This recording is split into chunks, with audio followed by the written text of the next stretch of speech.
Are you ready? We are live on the mic with our host DJ Deuce and Bamboo Bam. Bam! Let's get this show started. Yo, what's up? I'm your host DJ Deuce. I'm here with Bam Bam, the Hurricane Man. Yeah. What's good, bro? What's good? We gotta let people know. There's two things I want to let them know. One, if you leave the podcast out of nowhere, it's because the hurricane hit you, right? Yeah, and I lost power. That's what happened. Come on, hurricane. Can't control the weather, baby. Gotta try and control the weather, man. I'm not trying to control the weather. get rid of him. Nah. Second of all, we have our boy, the Mad Rapper, on, but we had him on last week. Bam did a surprise visit. We rehooked up the connections. I think I pressed a button that I wasn't supposed to. Everyone sounded like fucking shit. Somehow I sounded good. Like, how did I manage to pull that one off, eh? I don't know. It's like I'm nice and clear. You can't talk into the mic. Mad Rapper's fucking echoing. I'm like, and then I look down. I'm like, it's my fault. But anyways, we said scrap that shit. Let's get him back on here, man. Don't make him task the Mad Rapper. What's up, my brother? How you doing, brother? What's up, y'all? What's good? Good, man. I'm happy you're back, brother. Right? I'm sorry about that. That's all right. Second time's a charm. Oh, for sure. I was just like, man, like it was one of those, like, you know, sometimes you're right. You didn't have the headphones on. We thought maybe it could have been echoing from that. But I swear, when I start like fucking unplugging shit with Bam, I looked down. I was like, fuck, I think it's this button right here. And as if we did a sound check before we started, and Bam, well, he's trying to prove me wrong about that. But that's on another level here, though. But man, how's everything on your end, brother? Everything's good? Man, it's good. Yeah. Yeah, Bam Bam. As you know, he's a hurricane is coming. So, oh man, like you've been living there how long, Bam? Now, is there any storm that was supposed to be this big since you've been living there? Well, they had the last one was pretty big, but like I said, where I was, it really powers out for like 4 or 5 hours. Oh, I thought you were going to say days. I was like, God. No. I was like, fuck. Some people power was out for like a week and some change. We had and, we had a power outage this summer, the biggest storm we had in our city ever. Power poles were all down. But I took a nap, and when I woke up, my TV was on, so I didn't think anything of it, right? And you flick on social media, and you're like, Jesus, cracking crazy. Everyone's out of power, and I showed Bam some pictures of this one main strip, in my city in Ottawa, and all the metal, like, power lines, everything was bent over. It was fucking crazy, though. Yeah, that's nuts, man. It was crazy, man. It's crazy. You ever been through a big storm like that back at home, or? Yeah, actually, we had one like that in '08. It was an inland hurricane, and man, that thing ripped shit up everywhere. I was actually in the studio when it hit. Oh, Jesus Christ. Did the power go off while you were recording, or? No, it didn't. We didn't lose power actually while we was over there, but man, I have no idea how. I have a great studio story. I was there with a good friend of ours one time, and we had that fucking, I don't know what it was. Remember that blackout? You ever heard of the Eastern Seaboard blackout? It was like the whole, like, it was fucked up. It was like, it was everyone. And I remember being in the studio and everything just shut down. And I'm getting mad at the guy. I'm like, yo, flick your breakers, man. And he's like, it's not us. I'm like, well, who else would it be? And then I try to go to the bar next door, and they were closed. You know, Bam, the Royal Oak beside Fat Dogs. And then we went over to Rob's mom's house and turned on the radio, and it was like fucking everything was shut down. Parts of the States was shut down. Where it was like, but I don't know if you guys would do this in the States, but here in Canada, we got a problem. The survival kit is actually go get some beer. So in the next province, Nova Scotia, they were still open, right? Nova Scotia, everybody's like, we ready for the storm. I got beers and we got storm problems up chips here. and storm we got chips. Problems up here. And then, we had to, like, do the fucking, who's going to go up. And then I swear to God, every store had a lineup, and everyone had a case of beer. We got problems up here. But anyways, brother, let's get right into it, man. Where were you born and raised? Man, I was actually born in Orlando, but I have never seen the place. We moved when I was like 2 or 3 weeks old. But yeah, man, since then I kind of grew up a little bit everywhere. I always tell people my mom thought she was a nomad when I was growing up. So yeah, I've been in Illinois, Missouri, Texas, Tennessee. Like I've been some places. Been now, all like around the Midwest, eh? all those places, right. In like what type of span was all that in? Oh, I don't think I ever spent more than 2 years in the same school. Oh wow! Yeah. Wow. Now, do you find that helped you, like growing up, like you know what I mean, meeting strangers all the time? Like, oh yeah, it definitely made me much more outgoing. I mean, when you got to make new friends every year or two, you can't be an introvert. True. It's fucking true, man. You gotta if be not, out you there, know you nobody at the end, right? Right. Now, like, it's funny, like, you were born in Orlando. It's like, like, you ever hear people, like, they were born in a different country. It's like their parents were visiting and they were born somewhere, and then it's like, oh yeah, you're Japanese, but you're like, no, you're not. Like, I never really think where you're technically born really counts. I think it was where you kind of grew up. Right, where you grew up, yeah. Yeah. I don't know. That's just my opinion. I'm just always like, because you know who was it? It was Kat Thompson from Australia. Her parents are from 2 different parts of town, like the world, and then they had her in Australia, and she was, you know what they consider Australian? I'm like, it's so messed up. Yeah, she's Japanese, ain't she? She's half Japanese and something else, I remember. Japanese, yeah. But yeah, but she was conceived and born in Australia. So Orlando, you ever wanted to go back? Are you an Orlando Magic's fan? I like them, but my team's the Bulls. I've been in Illinois most of my life, so. It's a hard team to pass by. See, I remembered when I was young, the Orlando Magic had Shaq and Penny, and I was always going, fuck, man, just beat the fucking Bulls. Like, I was kind of a hater back then, you know? Still a hater, you know? Yeah, you are. Oh, my God. He's so, I'm so lucky that he's He hates back there. LeBron. He hates LeBron. I do hate LeBron. See? Well. You know? Come on, man. He's a Bulls fan. He fucking hates LeBron more than me. Trust me. Woo! Trust me. If he's a Jordan fan and a Chicago Bulls fan, he hates LeBron more than me. 100%. Terrible. LeBron is great. He's great. No. LeBron is great for this generation. Yes. So he's right. You think he can't handle Jordan? Not back then. No, not in any circumstance. Okay, I'm not gonna go down this avenue with you guys because I don't watch sports and y'all gonna make me look like an idiot. So I'm just gonna say, yourself anyways, man. I'm just gonna say, growing up. So, who were some of your musical influences, bro? Well, my original was Too Short. Yeah, that's who got me in it. I was hooked after Shorty. But since then, growing up, a lot of Bone Thugs, Tupac. Yeah.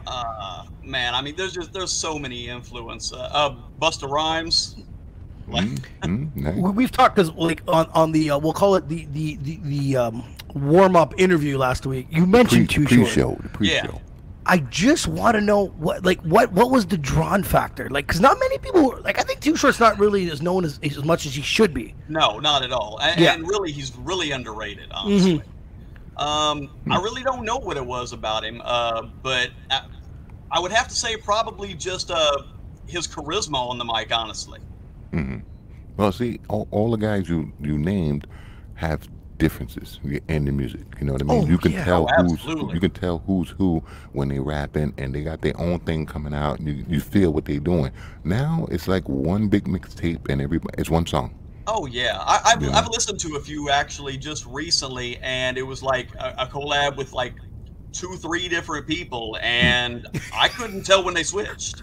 Yeah, and that's horrible, you know. Like I just watched a video from Pliers, you know, and he still got it. You know what I mean? I'm like, oh yeah, he good. He's still good. You know what I miss? I miss that R&B group with that rap feature. You know what I mean? That was just that added that nice spice to it. Yeah. There's no more of that shit. You know what I mean? There's some R&B groups out there. It's women though, but they ain't got the rap thing. That's fine, man. You're gonna tell me that the R&B groups that are out today, if they were out the exact same type of music back when we were going to the clubs, that would be the motivational factor of picking up women. Do you think that music would help us?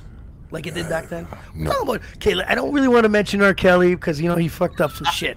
But at the time, we didn't know. Right.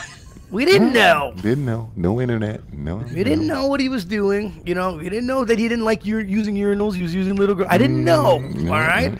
But, you know, there's some R. Kelly, Usher, the 112. You know what I mean? Like, yeah. Dude, like that's some shit. You know what I mean? Destiny's Child. Like there was some great R&B groups. New edition. Absolutely new edition, dude. The list can go on. But I'm talking about what now? There's a very small percentage of them dudes, you know what I mean? Those type of dudes, but it's a lot of females out there. They doing their thing, and I give them credit. I do. I really do. I give him credit. Yeah, yeah, sure. He's single now. He gives him credit. Fuck that shit. Anyways, ain't nothing wrong with being single and brother. Females take I credit. ask every artist the same question, man, and what I mean by this is like it's. When did you take the game seriously? And what I mean by that is, because, you know, a lot of people say, oh, I took it when I started writing. I'm talking about when you started investing. When you start taking your money, when did you start taking it seriously? I would say probably my early to mid 20s, honestly. Mm-hmm. I started writing when I was 16. I knew I was good. I knew it was something that I wanted to pursue. But as far as a financial investment to put behind that effort, That's right. yeah, it was probably my early to mid 20s. Yeah, because it costs money, man. It doesn't matter if it's going to a studio or buying studio equipment, whichever it is. It's money. And even when you know that, like, you still don't know how much. So, Man was talking about plugins, remember? We don't want to talk about that. Do you find it's hard to figure out where you want to put the money for your best bang for your buck?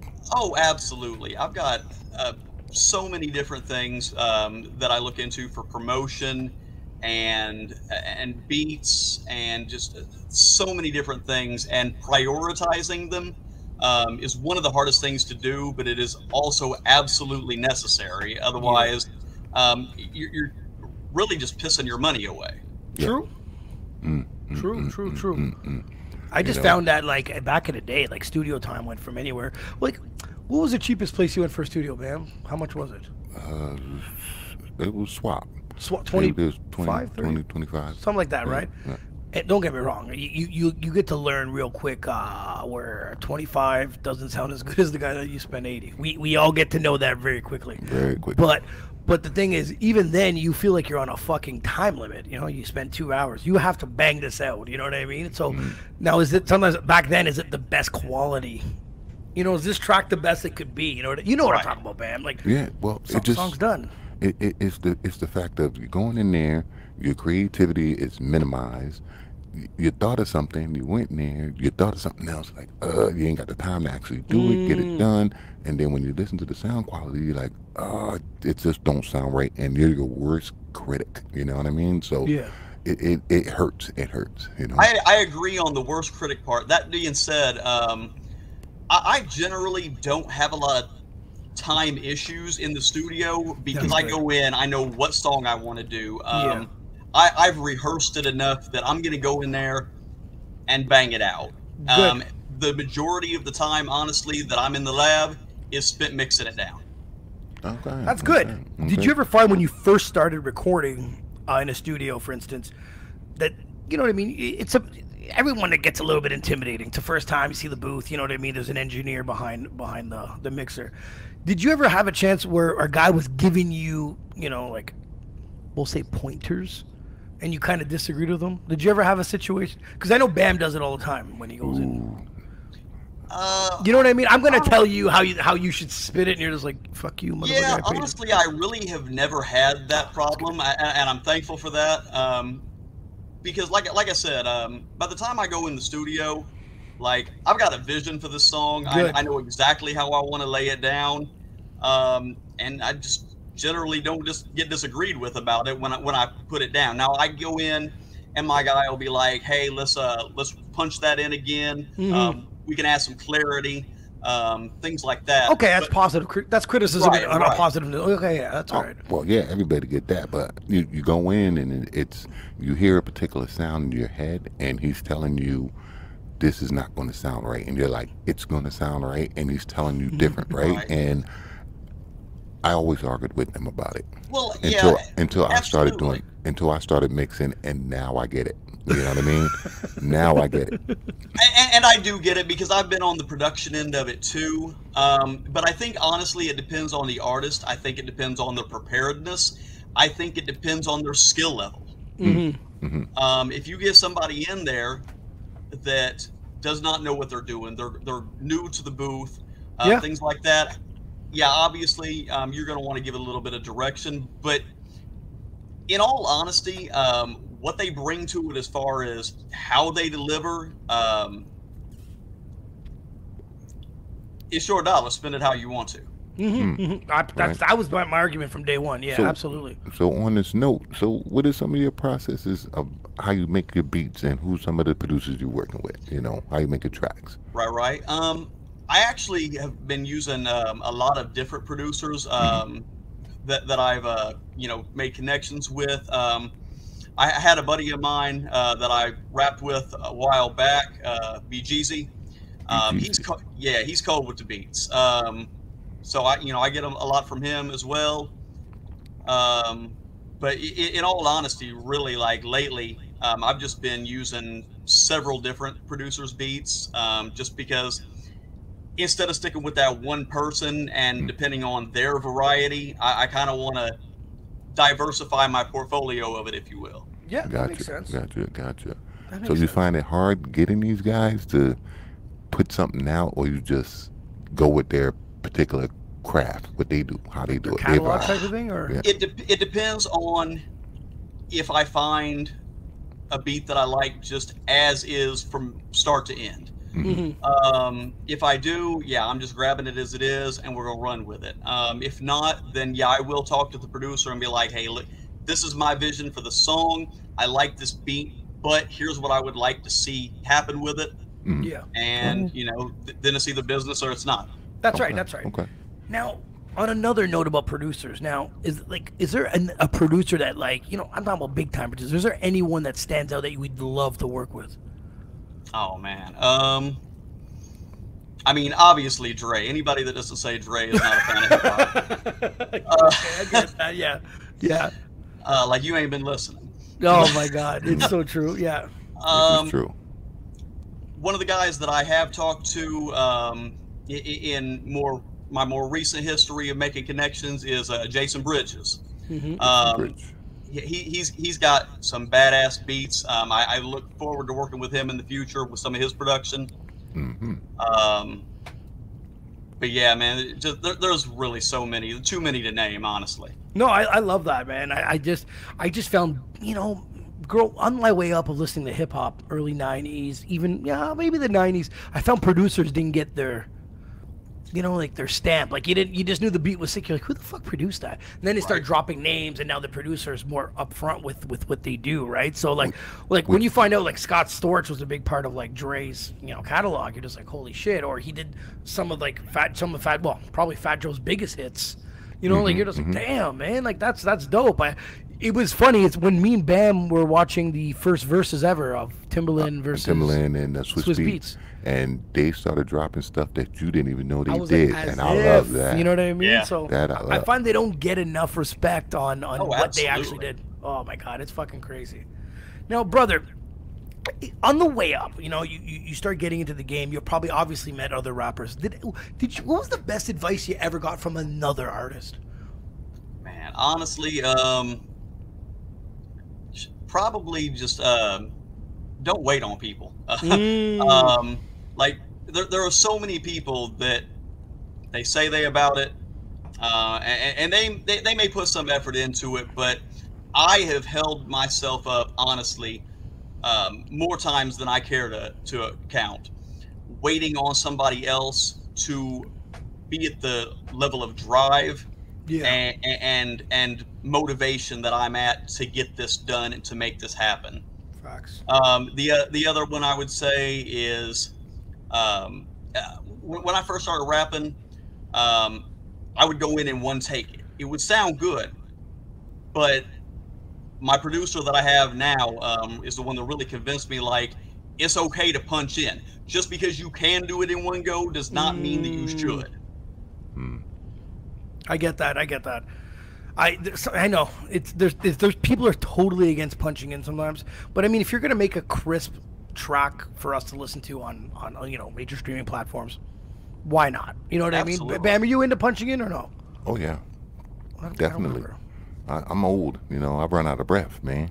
Yeah, because there's nothing worse than hearing someone and then you hear the breathing. Yeah, or you hear it in their voice, them running out of steam. Yeah, that makes sense. That makes and that's why I don't disrespect. Like, I don't know how you guys perform, but I don't mind it when they have a little layer or a piece of the layer that they know that they're gonna run out of breath. You know what I mean? On stage, but I don't disrespect that. Like with my track, What Now? Man, do you know how hard it is to keep that momentum and that What Now breath? is, it's fucking fast, yeah. It's it's just and the booth is a real good thing too, because sometimes you got the right booth and you can do and nobody will hear it. You know what I mean? Before I got to where punching in was okay by my standard, like the first couple music videos I did, the Look at Me Now remix and the I Told You remix, those are one takes. Wow. Wow. And those got a real rapid delivery. That's crazy, man. Yeah. People don't understand. If you guys have never rapped before, you have to be in shape. You have to you have to be in fucking shape to do you gotta have some cardio about you. Don't think you're just gonna, just because you're rapping and words are coming out of your mouth at a certain speed, you need to make sure that you have those lung power to do it, man. Trust me. Well, and it's not just about the speed. If you are gonna go any length of bars without missing a beat, I don't care how fast or slow you're doing it, you're gonna have to have some lungs about you.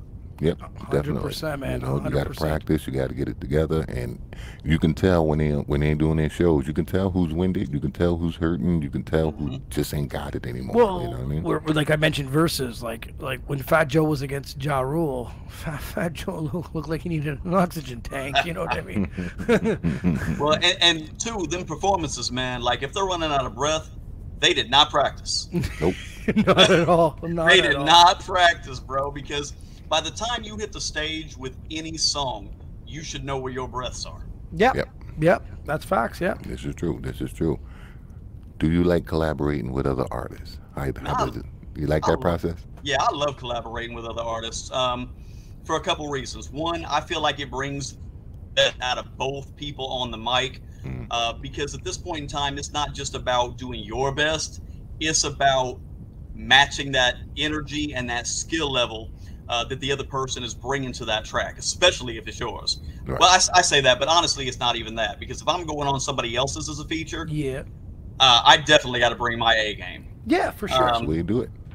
I also really like it because the cross promotion is wonderful for both people involved, or all three people involved. The more people you got on a track, the more people that you got wanting that track to be heard and be noticed. And so the more people you got promoting it. Yeah, I could dig that. But Bam, you've tried collabing with a few people lately. Some people. You see what direction? Not that they're not talented. Now you're getting into muddy waters, because everybody has a certain timetable. You know, if I feature on your track and you don't put it out until next year, don't think I'm gonna call you and be like, "Where's that track?"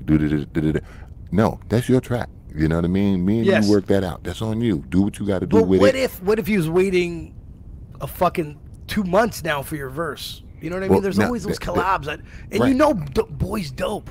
You know what I mean? And he could be that missing factor of this track. But now you like, it's you got to give them the timeline. Be like, look, I need it by this time, and if they can't do it, then you move on. You know what I mean? But if you're sitting there stewing about it, it's going to be a problem, because now you're holding resentment towards the man because he couldn't do it. You don't know what's going on in his life. You know what I mean? So you never know, right? So and that's that waiting I was talking about earlier. Like I'm not good with waiting. You go to have somebody on a track, and they take 1 month, 2 months, 3 months, and you got this track on hold that you could have been putting out there already. Right. Exactly. That's why you give them the timeline. Look, I need it by this time. If you can't do it, let me know. And if it's not here by that time, I'm moving on. Babe, you sound like a very nice guy. I'll be like, where's my shit? Where's my track? Where's my verse?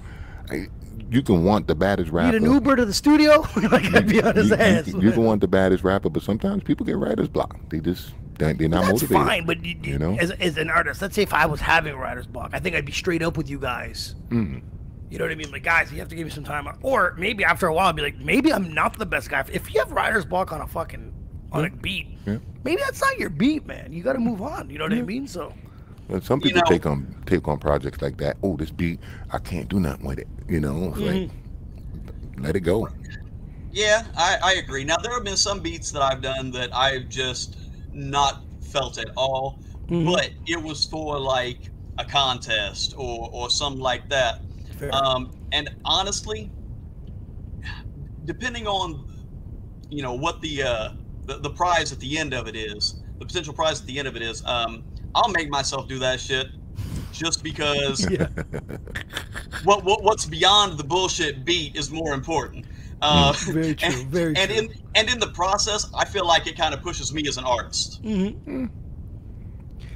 Have you ever listened to? Okay, this has happened to me, and don't get me wrong, I'm not as creative as neither of you two. Trust me, but there's times where like I listen to a sick track, and then you listen to the beat, and you notice that the beat is but the artist made it that much better. Yeah. So has that ever happened to you where like you saw something else that someone else didn't on the beat? Because some of them like, damn, this beat's pretty fucking plain or lame, but whoever came up with the lyrics and the hook just enhanced the beat. Is that ever happened to you guys? Absolutely. I'm a lyricist at heart, like through and through. Like it's about the bars for me, first and foremost. So I absolutely believe the artist can make a shit beat not shit. Yeah. I really do. I really do. Yeah, me, it's these lyricists. I'm about to flow. If you can put the right flow on the top of a nice beat, it's gonna sound right. I got a good question. I mean? Was there a beat that you ever heard that was so amazing and you wish that so and so didn't rap on it? Do you guys have that? All the time. Okay. Please elaborate. Well, I mean, because just there are so many dope ass beats out there, and I mean, who wouldn't want to be the original on every fucking dope beat they hear? I know. I just the first time I really realized that there's a sick beat, and then the lyrics are so fucking poo poo. It was Noriega's Super Thug. There are so many songs out right now. If you're ever bored, bring up Super Thug lyrics on Google and read them. Okay. And you'll be like, what the fuck was that? In the what? Did you know by the way that was an accident? He didn't know what to say on the hook, but he knew like what he wanted to do, so he just get what, and then the guy's like, yo, that's actually dope. Like he actually even fell on the hook by accident. Wow. Pharrell made a crazy ass beat, and he put some fucking whack ass rhymes in between it, and that's whatever. But you know, like even on remixes though that I do, I go into it with the goal of being at least as good lyrically on that track as the original artist. At least my long-term goal is to be better than the people that were on there originally, because I'm always in a competition with me. Like, yeah, there's no better person to be, because if you're not in a competition with yourself, who's motivating you? Right. It's gotta be you. Especially when it's just you in the lab. Like, if you ain't got a bunch of people in there, you know what I'm saying, like hyping you up and shit like that, like you're your own motivation. You're your own hype man. No, I couldn't agree with you more. This is true. But, brother, so your track Talk Up Remix. We talked about this last week. Back then it was like over 28,000. It might be even a little higher, less than 3 weeks. Tell me more about this track and video, brother. Man. So my guy Sunny Day, he came to me with that beat. Actually, he's like, "Hey, bro, this beat by Drake, Talk Up." He's like, "You need to be on this." He's like, "I can hear you on this when I listen to the beat." So I gave it a listen. I absolutely loved the beat. He was not wrong. And so I just started going in on it, and the longer I wrote on it, the more I loved what I was doing with it. That's good. When it came video time, Sunny Day, he's my videographer. He came to me. He's like, "All right, so I want to find some kind of like railroad tracks. This is the vision I got for it."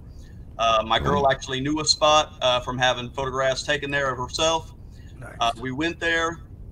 And that was the train car that they happened to have there at the time. It's never the same one twice when you go there. So we would never have that setting again. That's so cool. Nice.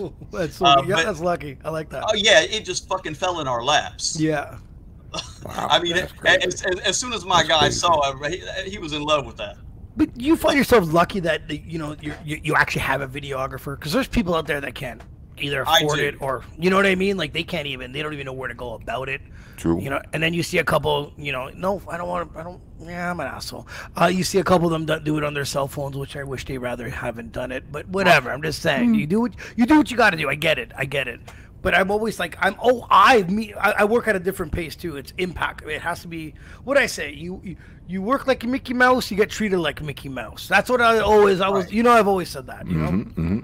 Well, that's one thing that I'm fortunate about now. I've not always been, but one thing that I'm fortunate about in the present time is that both of the producers that I have, my song producer and my video producer, they work every bit as hard as I do. Good. And Good. that's really been hard for me to find because I am a fucking workaholic to the core, especially with this rap shit because this is what I love. Dig it. No, it's fair. It's fair, man. Yeah, like one of the first producers I had, we really butted heads actually, because he had a lot of shit going on, and I got that, but at the same time, do your fucking job. What I'm trying to get done, right? Yeah, do your fucking job. We teamed up with a producer. He's still probably the best producer I've ever seen. But man, some of these geniuses are very, very odd. Very odd. You know what I mean? Like just one day he just picked up and left. Why are you being nice? Who? You. Why? Because I don't nice? Hate the guy. Hey, still. I don't hate the guy. Don't be nice. Don't be nice. But I don't hate the guy. He just picked up and left one time. We're trying to get back our shit with our buddy, and it's like his studio equipment's gone. He's gone. I was like, damn, what the fuck? We're waiting. But he just didn't do it to us. He did it to other people. You know what I mean? Right. Like it's like he tries to work with a crew, and I remember. Don't get me wrong. I had a couple of drinks. I remember he showed me this beat, and me being me, I told him this beat was whack, and then I think that might have been the camel straw that broke the camel's back, because I'm like, that was it. I'm like, really? You're that sensitive? Like, you know what I mean? Like, you made a billion great beats. And by the way, who the fuck am I to know anything? I don't like a beat. It might have been the biggest beat on earth. You know what I mean? So some people have. So I remember us bumping heads with our first producer. Problems, you know. What's the biggest struggle for an artist? What do you mean today? I got problems? You got problems. But what's the biggest struggle for an artist today? Well, I don't know about for an artist today, but for me personally, is that my wallet does not always keep up with my ambition and my drive. Yeah, you're saying that. You know what? Yeah. That's probably the best line I've heard on this fucking podcast. Because it's facts, man. Yeah, I got so many ideas, and I mean, like they stay coming. That's good. That's good. And there's I am never ever going to have as much money as I have ideas. Yes. But I don't give a shit if I become a millionaire. Like, oh wow. Okay. He wins the lottery. He's like, I still need another one. Right. Can I get another Powerball? Come on, man. Wow. I ran out of this one here. But the thing is, I like those goals though, because for me, the ones that and I don't mean artists. I'm talking about in anything. We're talking about podcast, anything you do. If you don't have any goals that you want to up whatever the fuck you're doing, it drives me nuts. Yeah. I just find it's like, that's it. This is you're for me. I look at them like, you're settling with this. Well, yeah. I mean, and if you're settling, why the fuck are you doing it? I agree, man. I couldn't agree with you more. Because I call myself the demotivational speaker usually. That's Bam. I demotivate. Because when I see you're not doing anything, I'm just going to demotivate you because you're wasting your fucking time anyways. Let me just save you a little bit of money. Let me save you a bit of time. Demotivate you. Send you get a job application. Because you're not doing this right. You're not doing this at your full potential. If you're the right person, you'll listen to them and be like, yeah, I'm going to prove you wrong, and go out and do it. You know what I mean? So you turn around and look them in the face, you know? Yeah. So, 41 years of my life. You know, I've witnessed none of it. You know, come on. He's a demotivator. He just picks good victims. You know what I mean? You're gonna be a victim soon. Fuck. He picks good victims. Bam, I'm gonna demotivate you too. Bro, get you to sell that microphone. I have a new co-host down here, motherfucker. You got a new co-host down here? Beat it. and the funny thing about it is, ethic. I've been around when he done it. They face when they get crushed. It's bad, man. You see it just like. I love people that work, and I hate lazy people. So when I see you doing lazy shit and you're still doing it, I'm like, just fucking stop. You know what I mean? But again, I shouldn't say that because they can do what the fuck they want on their own time. But just don't waste my time with your shit. That's fast all the fucking time. Guys, don't send me Instagram videos of the shit. I don't care. You don't work hard. I don't want to follow you. I don't want to help you get any bigger than you are with your laziness. I like to support hard workers. I don't like to support guys like, man, I'm gonna do a track today, stand on the corner, and this one video with my cell phone, and then I'll upload it. I can't stand that shit. See, he was nice just a minute ago. You see? Well, you know. Because I like the other guy. I like this other one, the motivational speaker. Talking about haters like me. Anyways, how do you handle haters these days? And do you have any? Oh yeah, I got plenty. We all do. We all do. I honestly, man, like I fucking love haters, because they fucking motivate the shit out of me. They motivate me to prove them wrong. They motivate me to go even harder, just whether it be in general or regarding whatever the fuck it is they're hating about at the time. Yeah. But honestly, I also love them because haters have proven to be some of my biggest fucking promoters. My ex, her brother, was a big hater of mine. Yeah. Okay. And he went and hollered at some of his friends like, "Hey man, look, you gotta come check out this music video by this dude Task. This motherfucker sucks. Do this, that, and the other." I know he was expecting to get a real big, you know what I'm saying, like chuckle out of him when they showed him my video. I ended up with 2 new fans. There you go. Thank you. Dumbass, I'm telling you, it's true. Hey, I don't know. I don't think I'm gonna go out of my way to hate on shit. I don't think I'll ever go out of my way to post something. I won't even look at a YouTube video and I won't even press that thumbs down. Like, you know what I mean? I won't even I'm like, fuck that. I just find there's people that live to hate. And I trust me, as Bam, I love that. If things ran too smoothly, I would probably turn in like these non-motivated motherfuckers that do everything else. Like, I just need that. Even when Bam, I don't know if I ever told you this story. Back when I started DJing, I remember I was DJing a club, and the promoter's girlfriend comes up to me and she tells me to play this one track. And I looked at her and I fucking laughed in her face. I was like, it was so stupid. Like, it would have destroyed my night, right? She turns around, she's like, "You're never gonna DJ again." Bam, did that happen? Nope. Yeah, exactly. I owned one of the biggest DJing companies in the business in the city for about 10 years straight, to the point where I didn't want to DJ. I still get asked all the time, but it's just this little girl's like, "You're never needing." Shut up. You know what I actually did? I took her promoter, her boyfriend's job the next week. Went to the club owner. It was actually Donovan's club. Oh yeah. I thought when it was still Paradox back then. Okay. I went to talk to him. I said, "Yo, this promoter ain't bringing shit. It's me." And he goes, "Oh yeah." You know him. Get him out of here then. He fires buddy and it was gone. So I needed that. I needed that. You're never going to do that and blah, blah, blah. You know what I mean? I love that. I am fueled by that too. And you know, we're going to salute to the haters. Thank you guys. We need you. Keep on hating. You know, man, you deal with haters pretty well. Yeah, you're pretty good at that, eh? Yeah, I ignore them. I don't even give them no fuel for the flames. You know what I mean? I look at them and go, "Thank you." And I just keep going, man. You know what I mean? Now, the rude haters, see, they need to get punched in the mouth. You know what I mean? Give me a description of what you consider a rude hater. See, the problem is nobody will come to my face and go, "Your shit is garbage. I fucking hate you," so on and so on.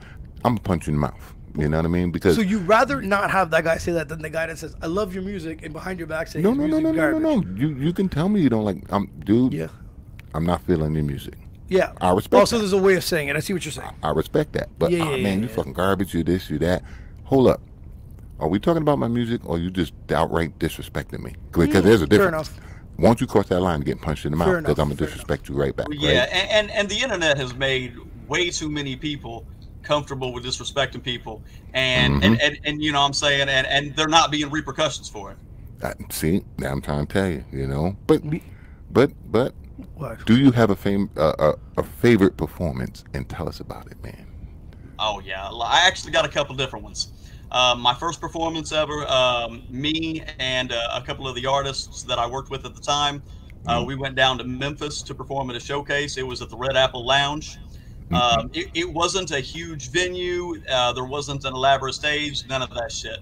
But the fucking electricity in that fucking room was insane. The adrenaline from it being our first performance upped it even more.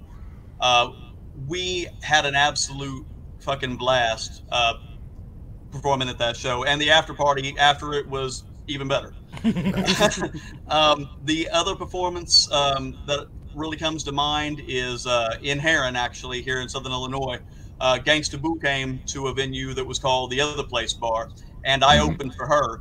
And what makes that one so memorable is my guy Wody had set the performance up and got Boo here and all this and the other.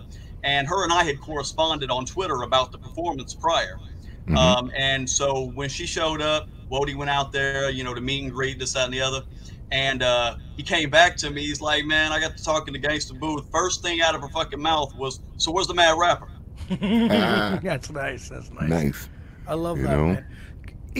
People need to understand that even I DJ to huge crowds, man. There's nothing more than having an electrical crowd.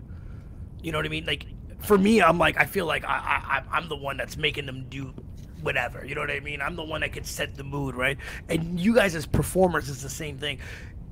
People that has never had to experience this type of style of either DJing or performing, they'll never understand that high that you get. Oh, not at all. Yeah, especially when you go out there and your first time out there, people don't know you, and you start doing your thing, and then they feel your energy. They start coming in with you, and you see that they're coming in with you, and it's like, oh, I got you, you got me, and just slowly turns out, boom, and just when you get off the stage, you feel something great. You know what I mean?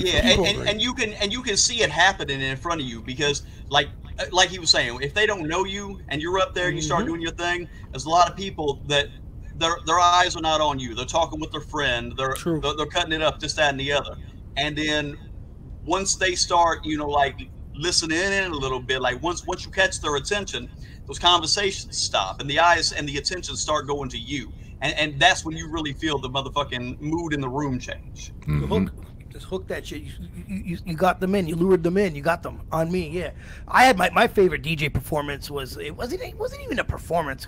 It was just this one specific night, and the club's done. You know what I mean? And the music's done, and the crowd won't leave. They're not leaving. There's hostile. They're not leaving, and they're yelling encore, encore, encore. And I'm going, haha, cool, cool. And the manager's like, fuck, just keep playing. Like they didn't know what to do. You know what I mean? They're like, just keep playing. And I'm like, you sure? I'm like, cause I didn't make. I'll DJ for fucking till 6 a.m. if the crowd's good. You know, if the vibe's good, it's not even work at this point, right? So I just go on for another about 45 minutes, right? So everything finally, you know, the crowd about 3:15ish, 3:30, everyone leaves. Manager comes with me. She's like, 15 years of my life, I've never witnessed this. You know what I mean? Hostile crowd, didn't want to leave. Like, nope, let's keep going. And I was like, damn, you know, I love that. I'm all about that, man. It's for me at the end of the day, is you know these people are coming back, and also it was definitely a great feeling. But brother, as an artist, man, what's the best way to promote yourself? Oh man, there's so many more ways available now than there used to be. But so first and foremost, I gotta say, on the internet, there are so many major social media platforms that you can really make your name on and make your bank on because of that. So promote on online is the first thing for me. Secondly would be performances. Get out there, get shows. You're not going to have everybody find you online. True. But they are, because you're going to have like your college kids and your partiers that are going out to see these shows. That's right. And I feel like you can network more in person than you can online. Definitely. Which is saying something. Yeah. And that's really the third thing. Just really getting out and fucking networking, be it online or in person. Going to make your presence known and fuck with other people that are doing what you're doing. Is how you get your name out there, how you get your notoriety. Now, how is the scene back at your place, back home, the hip hop scene? It's not what I would like. It's not ideal. Southern Illinois is a lot more rural than where you got a lot of your hip hop at. Yeah. You know, if you're not from Illinois, you don't even realize we fucking exist. Illinois is synonymous with fucking Chicago if you're not from here. Yep. Right. Yep. And so that's one of the things that I'm hoping begins to make a turn as what I'm doing becomes more visible and more known. That's cool, man. That's cool. Gotcha. Do you find it's hard now? You're saying promote yourself, you know, performing. Do you find that is it still difficult to get on a show or to be booked, you know, with as an opening act with somebody? Absolutely, yeah. Because you know, in the bigger cities, you've got more people you can connect with about it because there's more of it going on. Right. So yeah, I really got to work and look that much harder for the shit that I do. Yeah. No, I get it. But you know what? I'm not gonna lie to you. Even though this is going to be aired, it'll be the first interview, but technically it's our second interview with you. True. You know, after getting to know you for a couple hours and knowing your work ethic, no offense, there's no better person to be put in that position that you're in. I appreciate that. Because you know what, you're the one that's going to bust through it, even though it's a little harder. Because the average person would say, "Fuck that, it's too hard. It's too hard for me." You know what I mean?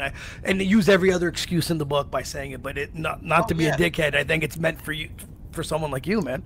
Well, and you're right, because I know dozens, hundreds, possibly even, of hip hop artists around here that, I mean, they've got the talent, but it's a lot of, oh, I can't do it right now for this reason or that reason or the other. And you can't put yourself on the map from a place that's not really on the hip hop map. Yeah. If you're not busting ass. True. Yeah. Got to go 100 miles of running. Everyone was the first at busting out through their city and repping their city or where they were at. You know what I mean? So it could be done anywhere. That's just sometimes you got to bust out in another city before you go back home. Sometimes that's true. That's true. It's got to be done like that. But is there anything you would change about the music industry? Mumble rap. You brought that up before. What was the first time you heard this mumble rap? Honestly, I don't even fucking remember. I don't remember me neither. because it's not impressive. It doesn't stand out. If I wanted to hear that bullshit, I would go to an auction. $20, $50. Dude, you have a hit, bro. Yeah, because I would understand just as fucking much. Trust me, man. Trust me. I had a shock to my system when I heard this shit. Yeah, like, I don't understand the fucking point of it. Because the only fucking thing I understand on it is the beat. Okay. And if that's all I'm gonna understand, fucking release an instrumental and move on. So what would you do to weed out this mumble rap? What would you do? Give me an example. You can't though. That's what he's right. You gotta eliminate the people that listen to it. Me personally, if I want to have like Powerball, a fucking a mumble rap listener Hitler to get rid of these people. You know what I mean? If I hit the Powerball, I start a campaign on paying DJs not to play mumble rap. Yeah, honestly, I mean, and that's what you would have to do. You would have to suffocate it. But do you not, like, okay, I'm again, because I'm just a dickhead, do you not lose a bit of respect when someone's like, I like this track, and you're like, I don't like you anymore? Like, oh, fucking absolutely. We're not friends, man. I'm not even gonna lie. I may be more judgmental about your opinions on music than I am about your opinions in life. See what I'm saying? I'm just like, fuck, you don't like this. You know, I think me and a girl stopped talking over a song now that I think about it. You know what I mean? We're like, you like this song? I completely relate to those memes where it's got two people in the car and they ask about listening to some kind of whack ass music, and the next frame is them getting thrown out of the car. Yeah, man. Like, you listen to hip hop. But some people don't even understand where it came from. They don't understand the roots. They don't understand. They won't go back to appreciate what they got. You know what I mean? But Ben, listen, you're 100% right. You're 100% right on. My problem with this mumble rap is the best example. It's okay. I don't blame the idiot that made it.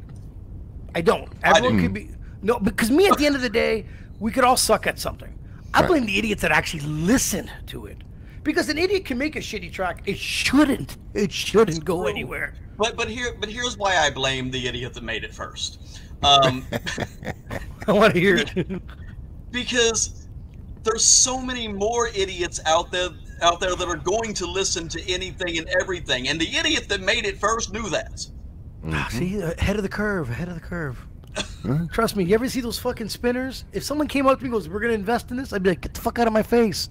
The guy's a millionaire now. You know what I mean? Like, yeah, I mean, to be fair, we're talking about a population that is currently doing a challenge to make their chicken in NyQuil. So yeah, I blame the guy that originally made it. Okay, I see that. I see your point, and I had to come to the conclusion that like there's a lot more idiots out in the world than the average fella, right? Average woman. And I, no offense, some of you are going to be watching this. Some of you are going to be idiots and don't even know it. I'm sorry, but it's just an actual fact. Some of you guys are in denial on what you are. But if you like mumble rap, go to the next podcast. Fuck that shit. I don't even care. That shit's garbage. Garbage. Mumble rap was like, when that first came out, and I was like, okay, maybe it's one dude. Then it was like a bunch of dudes. And then I was like, what the fuck is going on? And the next thing you know, you got a whole song that you didn't understand fucking 2 words of. Nope. There you go. Me and Bam, that's when we actually slid over the country and listened to fucking some Thomas Rhett. They were rhyming, at least in English, in some country form, but it didn't fucking matter. Made more sense than I understood what he was saying, and I felt it. Yeah, you know, it's like, fuck it. He's talking about, you know, driving some and having a beer. I'm rolling with this fucking guy. He talking about some girl with her shirt on his floor, and you know what I mean, and her t-shirt, you know what I mean, hair messed up like a Guns N' Roses video. I was like, oh no, you know. Bam almost bought a horse that day, man. I saw it. So talk about the music industry. This is a question I want to ask you. What is your thoughts? Because you always say you're a lyricist and your music proves it. What are your thoughts on ghostwriting? I'm not a fan. I don't disapprove of it. It doesn't bother me. So let me rephrase this. The people that ghostwrite, they are still very talented individuals. You have to be to get on this mic. Yeah. Even if the words aren't your own, you've got to be able to hold that beat down. You've got to be able to keep the flow. You've got to be able to deliver the charisma behind it. True. Dre is a great fucking example. The man is a fucking legend, and he does not pin anything. True. That being said, while I don't feel like I have less respect for you if you do have a ghostwriter, I feel like I have more respect for you if you don't. Understand. Now, what if someone like, I don't know, because there's been rumors that, like, we'll say a guy like Drake, some of his songs were ghostwritten, and then some people will say he's the greatest of all time, whatever the case. Do you think that once someone ghostwrites for you, the greatest of all time kind of gets erased, like you're not allowed to be considered? Bam, you could answer this too, like, you know what I mean? I don't know. I just I do feel like it takes something away from what you bring in trying to get that title, but I don't know that it would necessarily bar you from having it. Okay.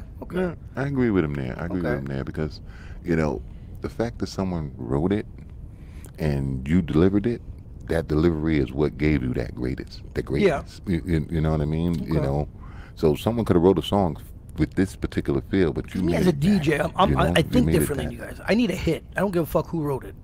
You know what I mean? I need a hit. So I look at things differently, you know what I mean? But now talking to two guys that are here, you know, we got a guy that's, lyrics are so important to him. That's what I was wondering. I was like, I wanted to know your take on that, you know what I mean? It's like, but like, would you ever ghostwrite for someone? I have ghostwritten for people, absolutely. You know, because like I said, I don't knock it. Yes. It's not for me. Okay, yeah. I could never imagine leaving the lyrical creativity that is going to go in my name in the hands, literally, of somebody else. I dig it. I can't do it either. I like that. Yeah, I know you can't do it either. I know. It's you know what I mean? When I only ask that question to a certain type of style, you know what I mean? A lyricist is really into his penmanship on this craft of the music. That's why I was asking you. If there's some guy, you know, he was more on a poppy beat or more of a catching, I know that person don't give a fuck about ghostwriting at all. You know, I like to do my lyrics, you know, and I'm an artist, and my music is personal to me. So when I create it, to me, it's personal. You know what I mean? Absolutely. So even if it's the crappiest song out there and I'm mumbling, but it's mine. You know what I mean? So that's just, no fucking mumbling. We've been over this already. No mumbling. What are you talking about? I got a mute button on this thing. I found it. I'm gonna make an auction rap, you know. $25. You know, come by hit. Joke, man. That could be a hit. Like, you have no fucking idea. Like, this world's fucking different. I'm gonna tell you that. Call that bitch sold. So, Yeah, this is a side note. Where do you think hip hop's going now? Where do you think it's gonna go? What do you see for the future for hip hop? I don't know if it's necessarily what I see for it, more what I hope for it. It is probably getting away from that, away from the, if you will, the superficial nature of it. And getting back to where there's some real shit put in, you know, in what you're spitting, some real effort put into it, in the creation of it, the delivery of it, and the marketing of it. Everything right now is fucking so superficial by comparison that I feel like that is the wrong direction for hip hop to be headed. And I feel like, you know, if that continues to be a thing, especially if it becomes increasingly more so, I feel like it's just going to deteriorate more because of it. Okay. I agree. My next question was gonna be, give me your top 5, but I'm gonna ask you that. But I want to ask you this first: who's the guy you hate the most? Ooh. The guy I hate the most. Ooh. Is there one guy that you listen to and you're like, for fuck's sakes? Like almost to the point where you'd fight him if you had to see him. Man, I would probably have to go with Kodak Black. Ooh, really? Oh yeah. I'd punch Kodak too. Yeah. I don't even like to listen to that dude talk. Nope. They took that dude to the hospital. You know that. That's just my opinion. Like they're like, who's that Kodak Black? Well, you don't have one of those bands. You don't have a style. You know that guy that someone plays it in their car at a club. And when I hear him, it's not coming in mind. When I hear it, it's the only like, song I ever see you freak out about is that one Spanish song, the one we listen to in Dominican and Cuba. Well, no, they tried to earworm me with that fucking thing. You know what I mean? Bam hears and freaks the fuck out every time. The whole week on the resort, I'm drinking. I hear this song. Okay, it's all right. I get fucking hammered the night before to the point where I'm puking in the morning. I'm on a fucking boat, and all they doing is playing the same fucking song, and some girl trying to give me more booze. Fuck off. Get out of my face. I don't want it. It's like 9 a.m. Beat it. And everybody is so. And the worst part about it is, everybody's so happy. They line dancing. I'm fucking miserable as a motherfucker right now. Terrible. I hate that fucking song. I don't even know who sing it. I hate it. You know. See, I'm here. It's there. It's starting to come back. I wish you were there. Ooh. It's to the point where I love watching them freak out. So I love when they play it. Like I'm like, yeah, play it again. You know. But I remember this boat cruise, man. I was so tired. I remember we had a couple hours sleep. That like they're trying to get me to dance too, but I had like the pirate eye. Like one's closed, the other one's like open, just trying not to fall asleep on this boat. You know what I mean?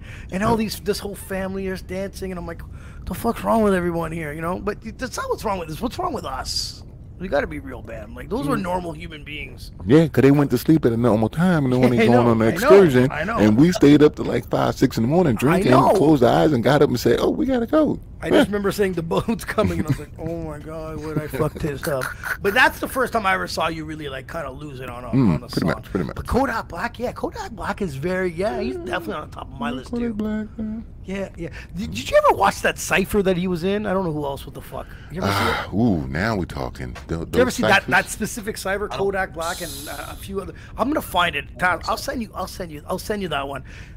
That's when I knew hip hop was fucking almost destroyed. Like I was like, oh my god. And I don't even watch them anymore because I used to love the ciphers because that's when you know who's hot, who's not. Yes.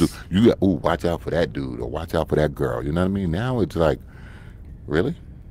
Yeah, really? That's what we have to look forward to. I know. Are you serious? Disappointing. This is the new generation. Oh my god. DJ that plays back there? Is it Well, it was DJs? Primo at one point. Had a female. It's the one from like Hot 89 or from I don't fuck. Anyways, doesn't matter. But you should see when you watch that. Pay attention to him in the background because he's even like, oh, we're fucked. Like you can see, like he's trying to have the poker face, but you know he has a shitty hand. You know what I mean? Like yeah. Just not. But anyways, let's get right into it, man. Your top 5. Oh, okay. So I'd have to go with 50. Lil Wayne.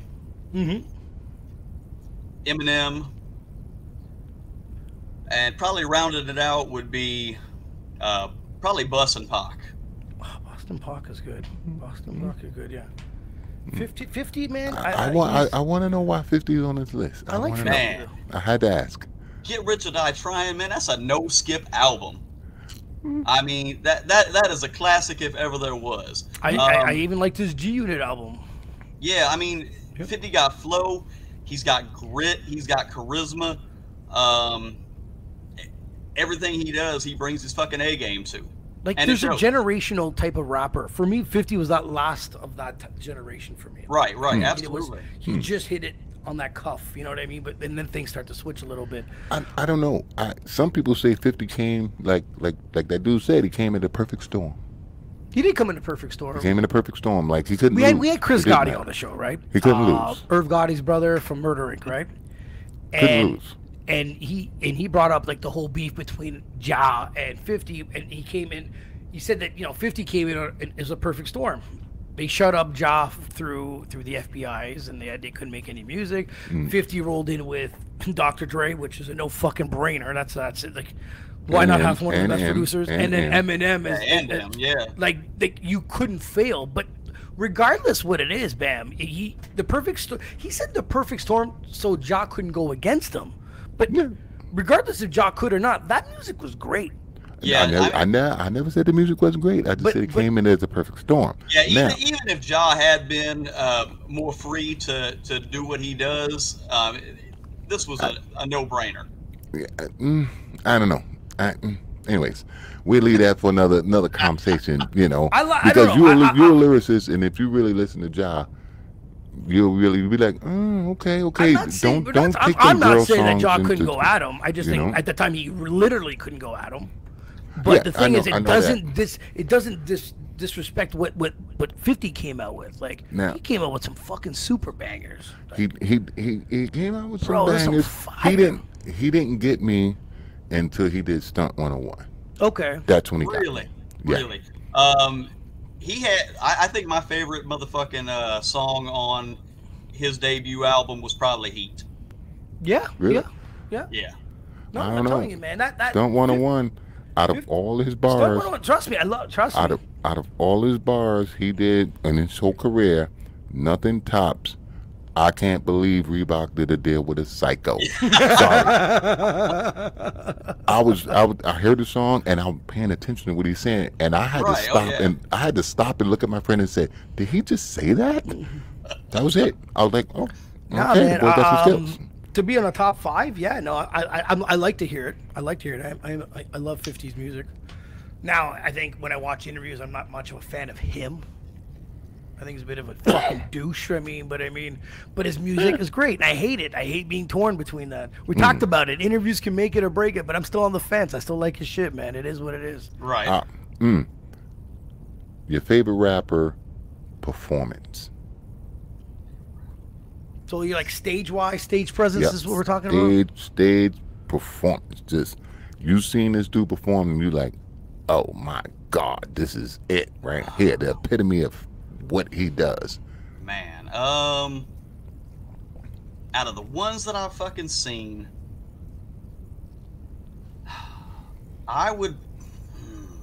it's probably, I'd have to go with Wayne, I think. Really? Oh. Yeah. Wayne hypes him up, man. He does. Man, who are you going with? It's Buster. I'm sorry. Okay.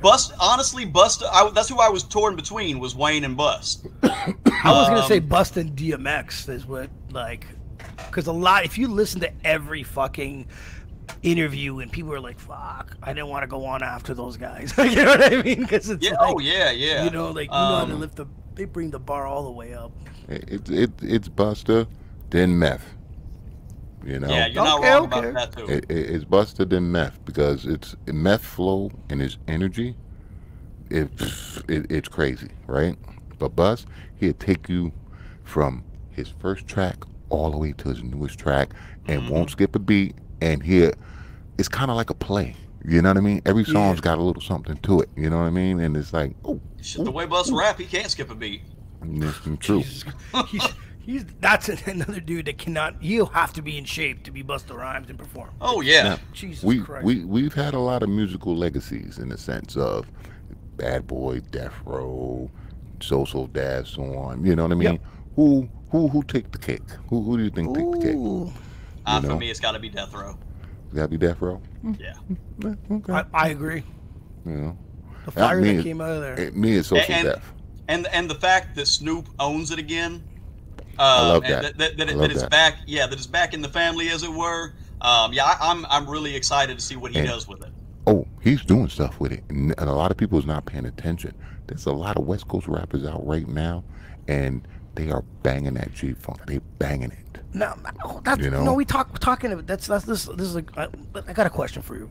Just because you guys brought up Death Row and Snoop bringing it back, what's your thoughts about NFTs? Have you looked into this? I really haven't, honestly. I've tried. I don't know if I'm just too old and I can't fucking wrap my head of wanting to own an NFT.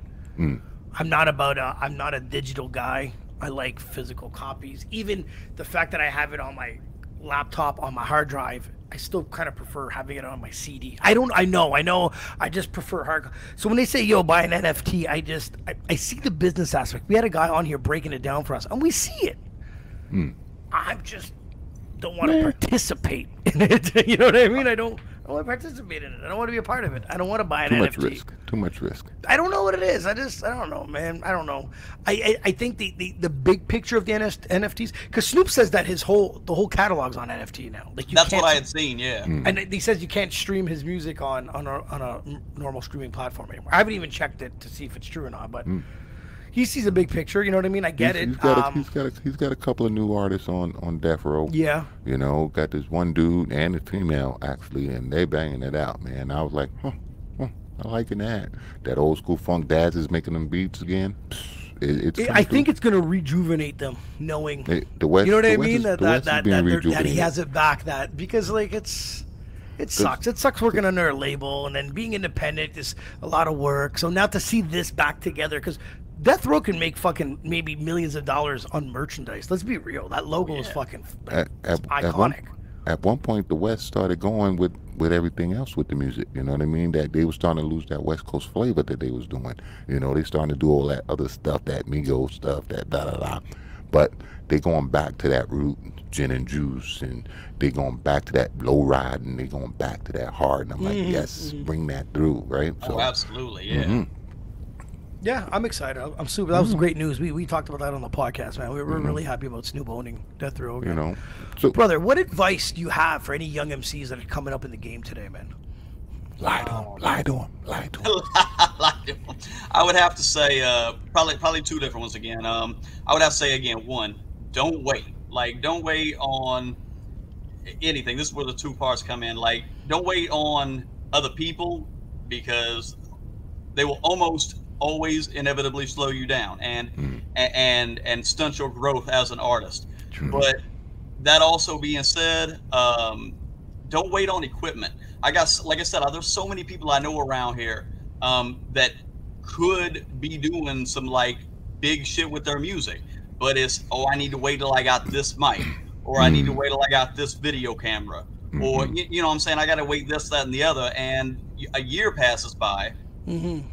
And it's still, well, I got to wait till I get this. Well, why didn't you? First off, why weren't you putting anything out on the way to getting that?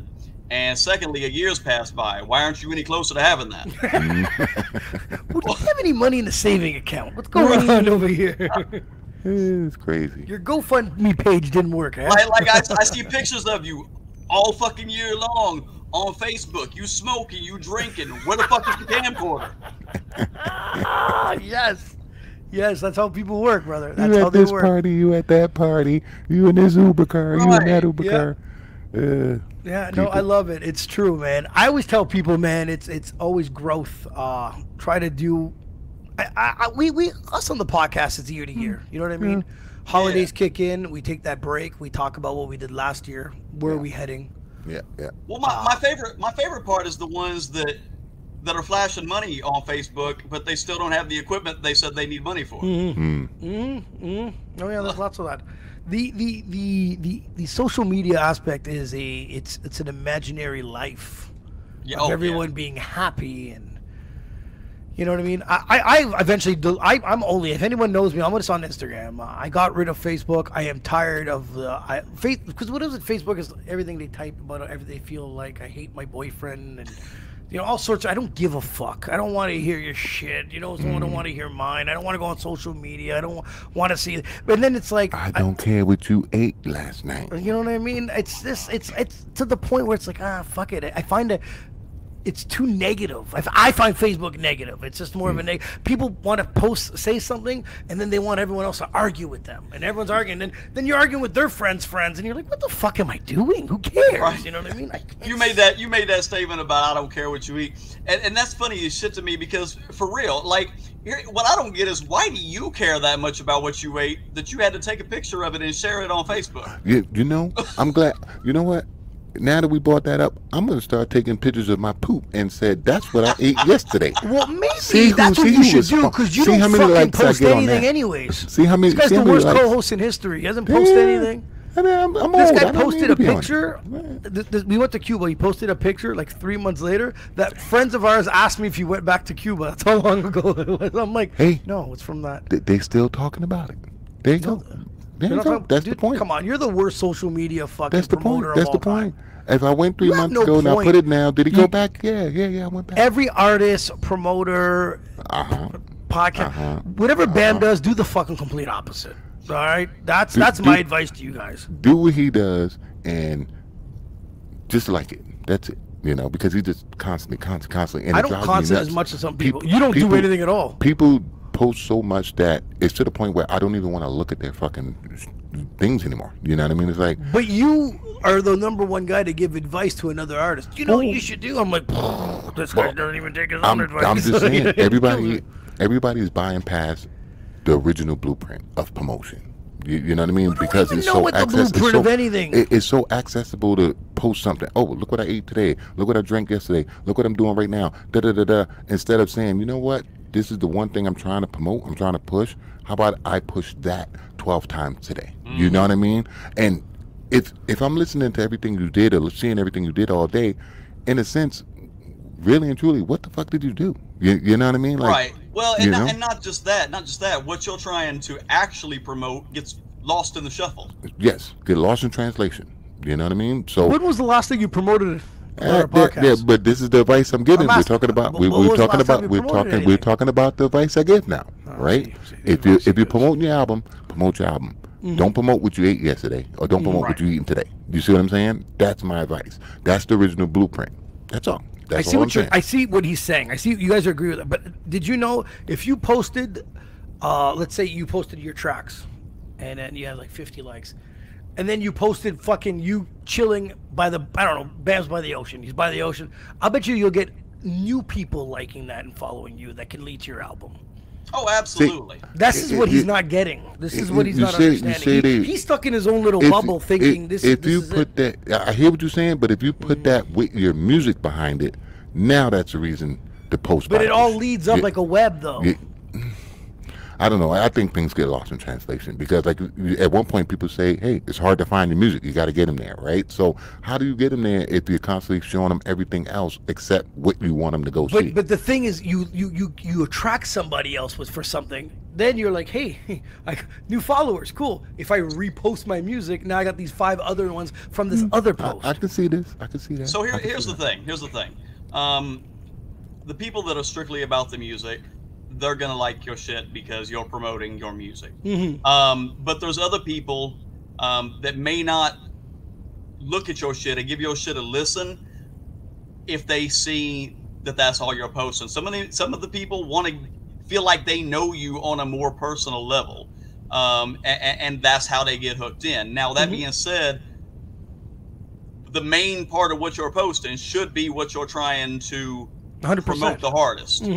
But yeah, the other shit is honestly more about continuity, about keeping a conversation going through what you post, so you don't lose people's attention between this track and that track, or this video and that video. But do you find, like, on social media itself that, like, you still got to keep, like, for instance, like, you've been on a podcast. I'm going to follow you. I'm going to take a listen to everything, new stuff that you're going to drop, blah, blah, blah, and every picture. Now we have a connection between you and I on social media where we're going to start paying attention to each other. You know what I mean? And I find, because now there's an interaction, now there's a common thing between each other. And I find that's what people need to do on social media. Don't just expect to post one thing and expect people to come. You have to start doing that too to someone else's page. It's got to come back and forth, right? Don't be like, well, I got 13 likes. Well, did you like anybody's shit ever? No? Well, 13, consider yourself lucky. You know what I mean? Like, you're a selfish son of a bitch. That's what's wrong. Share each other's shit. That's how shit works. Absolutely. You know what I mean? People need to network together, but instead of blocking each other with all the haters, that's what they're going to do. You know what I mean? And you have to be realistic. Strangers are usually bigger fans than the people close to you. Oh, almost always. In everything you do. I got strangers like, oh my God, the podcast, this. I have a friend that's never even mentioned it, never does. I don't even think he's subscribed it, but you know, we'll have beers about 3 times a fucking month. You know what I mean? He don't give a fuck what you do. But I bet you when he blows up, he can't wait to tell you he's your friend. Oh, that's my boy from back in the day. You know what I mean? Those will be fun attempts at reacquaintances by people that honestly I really can't wait for. It's good. It's fun. It's fun. It's fun. But brother, what's next for you, man? What's going on with you? So much, actually. I've got a showcase coming up in St. Louis with Coast to Coast Live on October 13th. So hoping all goes well with that. Nice. I've got a new video. I've actually got 2 new videos in production right now. No joke. I just got done dropping a new song in the lab 2-3 days ago. And I've got another one that I'm about to finish writing and head to the lab with. So this is what I mean when I say my wallet can't always keep up with me. Because by the time I put out the shit that's in production and the shit that I'm recording while I'm waiting for the shit that's in production, but by the time I go to shoot this video that I just dropped in the lab, we're probably talking another maybe 2-3 months from now. By the time I shoot the video for it, I've got so much other shit out that's, you know, fresh on my mind now. So when it's brand new to everybody else, a lot of times I'm like, damn, I did that when? Oh, I guess so. Yeah. But I would rather be that far ahead of the game than behind. Or playing catch up, brother. Yeah, catch up sucks. Yep. You don't want to catch up, man. But yeah, I got a new remix that's gonna be coming out hopefully anytime. It's a remix of 50 Cent's "Don't Push Me" from his "Get Rich or Die Trying." Dope. Okay. I can't wait. Nice. I can't wait to give you that. Yeah. So I'm super pumped about that.